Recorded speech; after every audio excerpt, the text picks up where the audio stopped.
नमस्कार दोस्तों, एक बार फिर से आप सभी का मैं बहुत बहुत स्वागत करता हूं। दोस्तों, लगातार पार्टियों के द्वारा अपने अपने तरीके से सीटों को लेकर आकलन किया जा रहा है। अखिलेश यादव का एक बयान आया जिसमें उन्होंने कहा कि इस बार इंडिया गठबंधन यूपी में 79 सीटें जीत रहा है। तो पत्रकारों ने पूछा, भाई एक सीट कौन सी है, कहाँ पर नहीं जीत रहा है इंडिया गठबंधन? तो उन्होंने कहा क्योटो। क्योटो मतलब काशी, काशी मतलब वाराणसी कि 80 लोकसभाओं में एक सीट पर लड़ाई है, वरना पूरी सीटें इंडिया गठबंधन जीत रहा है। अब दोस्तों, देखा जा रहा है कि यहाँ पर हंसी मजाक हो रहा है। गंभीर से गंभीर बातों पर, मुद्दों पर अखिलेश यादव मजाक कर रहे हैं, जबकि ये चुनाव बहुत गंभीर चुनाव है। दोस्तों, कुछ लोग ये कह रहे हैं कि अखिलेश यादव 2027 की तैयारी कर रहे हैं। उन्हें 2024 लोकसभा चुनाव से उतना सरोकार नहीं है जितना होना चाहिए। अब लोग ये दावा कर रहे हैं, लोग इस पर डिबेट कर रहे हैं। दोस्तों, बड़ा सवाल है मायावती जी को लेकर कि मायावती जी इस बार उत्तर प्रदेश में कौन कौन सी सीटें हैं जहां वो जीत सकती हैं। दोस्तों, यहां मैं जीत सकती हैं शब्द का इस्तेमाल इसलिए कर रहा हूं क्योंकि ये एक आकलन है, ये एक विश्लेषण है, ये एक सर्वे है। दोस्तों, बहुत सारे लोग ये सवाल पूछ रहे हैं कि मायावती जी कौन कौन सी सीट पर भारी हैं, कहाँ पर हाथी की चाल मस्त है, कहाँ हाथी थोड़ा पस्त है। तो दोस्तों, आज हम आपको बताने वाले हैं उत्तर प्रदेश की 80 लोकसभा सीटों में बसपा किन किन सीटों पर मजबूत है, कहाँ टक्कर दे रही है, कहाँ पर जीत सकती है। आज दोस्तों इस वीडियो में हम विस्तार से बातचीत करने वाले हैं। तो दोस्तों, आप सभी से खास तौर से अपील करना चाहता हूं कि बिना पूरा वीडियो देखे आप लोग कमेंट मत करिएगा। दोस्तों, एक चीज़ और, जो लोग मायावती जी को हल्के में ले रहे हैं वो भूल कर रहे हैं। सबसे ज़्यादा मजबूती से बसपा ने अगर चुनाव लड़ा है तो वो 2024 का चुनाव है, और किसी के पास अपना अगर जनाधार है, वोट बैंक है, तो वो है मायावती जी। तो चलिए दोस्तों, बिना देर के शुरू करते हैं। सबसे पहले बात करेंगे सहारनपुर की। ये पश्चिमी उत्तर प्रदेश का एक इलाका है। यहाँ पर दोस्तों बसपा के प्रत्याशी ने बहुत शिद्दत से चुनाव लड़ा है और बसपा ये सीट जीत सकती है। दोस्तों, जो सीटें बसपा जीत सकती है मैं उस पर बात करूंगा।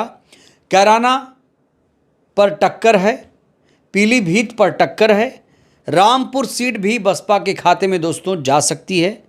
मुजफ्फरनगर की बात करें तो मुजफ्फरनगर पर बसपा कड़ी टक्कर दे रही है। नगीना में बसपा कड़ी टक्कर दे रही है। दोस्तों, बिजनौर की बात करें तो बिजनौर में विजेंद्र सिंह ये चुनाव जीत सकते हैं। बहुत तगड़ी फाइट कर रहे हैं विजेंद्र सिंह। हालांकि इनकी किस्मत ईवीएम में कैद है। जब ईवीएम खुलेगा 4 जून को तो आपको पता चल जाएगा। बिजनौर में बसपा जीत सकती है। दोस्तों, अमरोहा में भी बसपा ये सीट निकाल सकती है। मेरठ की बात करें तो मेरठ में उतना ज़्यादा प्रभाव बसपा का नहीं रहा। बागपत में आरएलडी ये सीट निकाल सकती है। दोस्तों, अगली सीट है गाजियाबाद। दोस्तों, गाजियाबाद की बात करें तो गाजियाबाद में भी बसपा ने अच्छा चुनाव लड़ा है। ये सीट भी बसपा निकाल सकती है।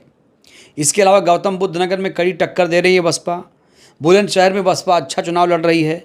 अलीगढ़ में भी बसपा अच्छा चुनाव लड़ रही है। मथुरा में भी दोस्तों बसपा ठीक ठाक चुनाव लड़ रही है। दोस्तों, ये वीडियो बसपा के ऊपर है, इसलिए मैं बसपा की बात कर रहा हूँ। बाकी आप लोग समझ जाइएगा कि टक्कर मतलब कौन जीतेगा कौन हारेगा, वो आप लोग आकलन कर लीजिएगा। संभल की बात करें तो संभल में बसपा तीसरे नंबर पर आ सकती है। हाथरस में बसपा ये सीट निकाल सकती है।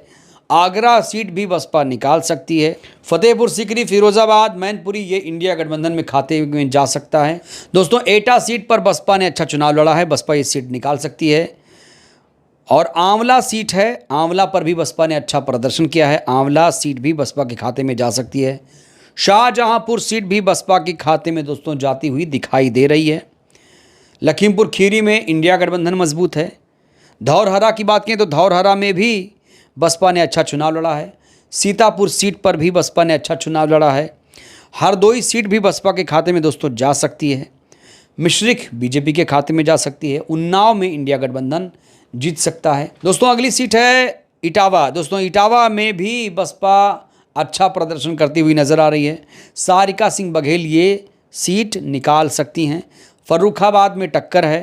कन्नौज में अखिलेश जीत सकते हैं, कानपुर में टक्कर है, अकबरपुर में बसपा टक्कर दे रही है, ये सीट भी निकाल सकती है, बहराइच भी बसपा कड़ी टक्कर दे रही है, मोहनलालगंज दोस्तों बसपा टक्कर दे रही है, लखनऊ में मुकाबला उतना रोचक नहीं है, रायबरेली में मुकाबला रोचक नहीं है, अमेठी में मामला उतना रोचक नहीं है, जालौन सीट पर बल्ले बल्ले बसपा की हो सकती है, झांसी में भी बसपा अच्छा चुनाव लड़ रही है। दोस्तों हमीरपुर की बात करें तो हमीरपुर में बसपा का उतना ज़्यादा कुछ है नहीं। बांदा की बात करें तो बांदा में मयंक द्विवेदी ने अच्छा चुनाव लड़ा है, ये सीट भी बसपा जीत सकती है। कौशाम्बी सीट भी बसपा दोस्तों निकाल सकती है। बाराबंकी की बात करें तो बाराबंकी सीट पर भी बसपा अच्छा प्रदर्शन करती हुई नज़र आ रही है। इसके अलावा फैज़ाबाद, कैसरगंज, गोंडा, यहाँ पर दोस्तों कड़ी टक्कर देखी जा रही है। सुल्तानपुर की बात करेंगे दोस्तों, सुल्तानपुर की बात करें तो इस बार यहाँ पर त्रिकोणीय मुकाबला है, बसपा ने अच्छा चुनाव यहाँ पर भी लड़ा है। प्रतापगढ़ में, फूलपुर में, इलाहाबाद में एक तरह का प्रदर्शन बसपा करती हुई नज़र आ रही है, यहाँ पर कह नहीं सकते। अंबेडकर नगर की बात करें तो अंबेडकर नगर सीट पर भी बसपा ने अच्छा प्रदर्शन कर दिया है, पिछली बार ये सीट जीती थी, इस बार भी दोस्तों संभावना बन रही है। श्रावस्ती में कुछ कह नहीं सकते, डुमरियागंज में दोस्तों कुछ कह नहीं सकते, बस्ती में भी उतना ज़्यादा प्रभाव नहीं रहा बसपा का। संत कबीर नगर सीट दोस्तों बसपा के खाते में जा सकती है। लालगंज एससी सीट है, ये सीट भी दोस्तों बसपा के खाते में जाती हुई नज़र आ रही है। आजमगढ़ इंडिया गठबंधन के खाते में है। जौनपुर में इस बार श्याम सिंह यादव अच्छा चुनाव लड़ रहे हैं और जौनपुर सीट भी बसपा जीत सकती है। मछली शहर में बसपा ने अच्छा प्रदर्शन किया है, कृपा शंकर सरोज ने अच्छा चुनाव लड़ा है। भदोही में उतना कुछ बसपा का रहा नहीं। दोस्तों अगली सीट है महाराजगंज। दोस्तों महाराजगंज में इस बार मुकाबला काफ़ी रोचक होने जा रहा है, बसपा वैसे यहाँ पर तीसरे नंबर पर आ सकती है। गोरखपुर में भी बसपा कड़ी टक्कर दे रही है, दूसरे या तीसरे नंबर पर बसपा यहाँ रह सकती है। कुशीनगर में दोस्तों बसपा अच्छा चुनाव लड़ रही है, वैसे कुशीनगर में अगर मैं कहूँ तो स्वामी प्रसाद मौर्य भी यहाँ से ताल ठोक रहे हैं और हालांकि उनका यहाँ ज़्यादा प्रभाव रहा नहीं, पटरौना से विधायक हुआ करते थे बसपा के। कुशीनगर में बसपा अच्छा चुनाव लड़ रही है। देवरिया सीट पर दोस्तों बसपा अच्छा चुनाव लड़ रही है, देवरिया सीट भी बसपा निकाल सकती है। बांसगांव सीट भी दोस्तों बसपा निकाल सकती है। बसपा के जो राम समुझ हैं, सूझबूझ के साथ उन्होंने चुनाव लड़ा है, बांसगांव में कड़ी टक्कर दे रही है बसपा। घोसी में दोस्तों बहुत दिलचस्प मुकाबला हो गया है, घोसी में बालकृष्ण चौहान ये सीट निकालते हुए नज़र आ रहे हैं। सलेमपुर में बसपा दूसरे या तीसरे स्थान पर रहेगी। बलिया में ललन सिंह यादव की बल्ले बल्ले हो सकती है। गाज़ीपुर में दोस्तों अफजाल अंसारी चुनाव जीत सकते हैं, उनकी टक्कर तो यहाँ पर उमेश कुमार सिंह से है। बीएसपी के उमेश कुमार सिंह से अफजाल अंसारी की टक्कर है, लेकिन अफजाल अंसारी गाज़ीपुर सीट दोस्तों जीतते हुए नज़र आ रहे हैं। दोस्तों अगली सीट है चंदौली। दोस्तों चंदौली की बात करें तो चंदौली में सत्येंद्र कुमार, महेंद्र पांडे, वीरेंद्र सिंह, इनके बीच दोस्तों मुकाबला टक्कर का लग रहा है और चंदौली में त्रिकोणीय मुकाबला होने की संभावना जताई जा रही है। दोस्तों अगली सीट है वाराणसी। दोस्तों वाराणसी तो हर कोई कह रहा है कि नरेंद्र मोदी ही जीतेंगे, अब मार्जिन क्या होगा इसको देखना पड़ेगा कि वोटों या जीत हार का जो अंतर है वो क्या रहेगा, इस पर दोस्तों नजर रहेगी सबकी। दोस्तों अगली सीट है मिर्ज़ापुर। दोस्तों मिर्ज़ापुर में कमाल हो गया, खेला हो गया, अनुप्रिया पटेल ये सीट हार सकती हैं और कड़ी टक्कर दे रहे हैं इन्हें मनीष तिवारी और रमेश एस बिंद। हालांकि इंडिया गठबंधन का पलड़ा यहाँ पर भारी है। रॉबर्ट्सगंज की बात करें दोस्तों, रॉबर्ट्सगंज में बसपा यहाँ पर बहुत टक्कर दे रही है, बसपा के प्रत्याशी बहुत अच्छे तरीके से प्रचार में लगे हैं।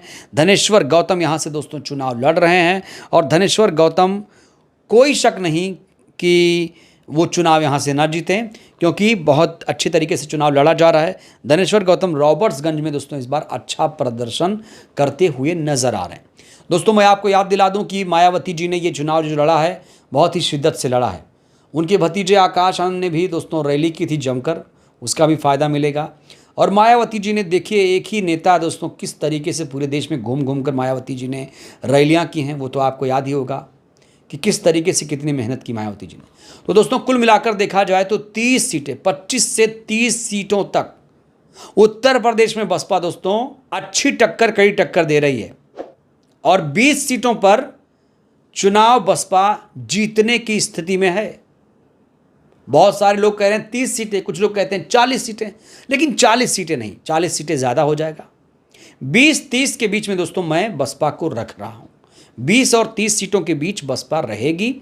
लेकिन जब नतीजे आएंगे तो उस दिन भी हम बात करेंगे, नतीजों से पहले भी बात करेंगे, क्योंकि दोस्तों रुझान लगातार बदल रहा है, हर रोज बदलता है। आकलन जो सर्वे हैं वो तो बदलते रहते हैं, किसी का सर्वे दूसरा है, किसी का सर्वे अलग है। तो ये सर्वे दोस्तों आपको कैसा लगा? मायावती जी जहां जहां जीत रही हैं वो सीटें हमने आपको बता दी हैं, चिन्हित कर दी हैं। हालांकि कुछ जो बसपा के समर्थक हैं वो आ जाएंगे, बोलेंगे सर आपने इसको क्यों नहीं बताया, अरे यहाँ पर भी जीत रही है। भाई तो आपका वो आकलन है, तो आप कमेंट कर दीजिएगा। जो सीटें मैंने नहीं बताई, जो आपको लगता है वो सीटें आप लोग कमेंट कर दीजिए। अब जो बताना था वो तो मैंने बता दिया। बहरहाल दोस्तों ये वीडियो कैसी लगी? अच्छी लगी हो तो लाइक कर दीजिए। बहुत बहुत धन्यवाद, शुक्रिया।